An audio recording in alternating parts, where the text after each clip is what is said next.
Kemudian dan itu sudah lama. Cerita Prof. Sofyan itu sudah kami dengar sebenarnya sudah semenjak setahun 2 tahun. Meskipun kita dengar dari podcast itu. Ya. Dan beberapa hari kemudian setelah podcast itu viral, lalu kemudian mengkoreksi bahwa pernyataan saya itu tidak benar.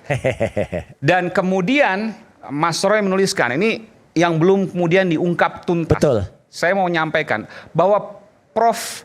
Sofyan Effendi diinterogasi 12 jam oleh siapa? Betul.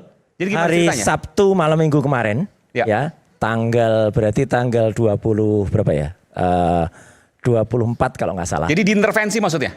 Apa? Iya, ya. Jadi di rumahnya didatengin tanpa pemberitahuan. Itu kemudian petugas yang mengaku dari kepolisian.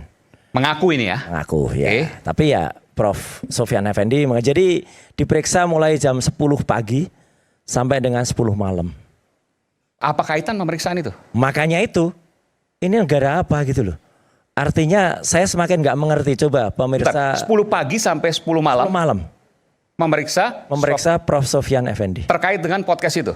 Yang menyebutkan. Saya tidak tahu apa karena kami juga masih menunggu kabar karena yang memberitahu saya adalah tokoh-tokoh dari Jogja. Ya gitu, termasuk para jenderal. Para jenderal? Iya.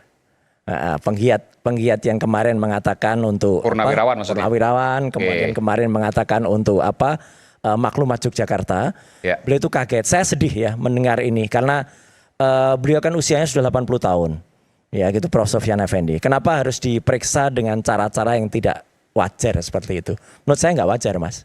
Gitu. Dan setelah itu kemudian Prof. Sofyan mengkoreksi pernyataannya? Enggak ada hubungan dengan mengkoreksi pernyataannya. Enggak. Kalau dilihat timelinenya? Kalau dilihat timelinenya itu yang baru malam minggu kemarin, baru hari Sabtu kemarin. Jadi sebelum mengkoreksi itu sebelum pemeriksaan itu? Ya.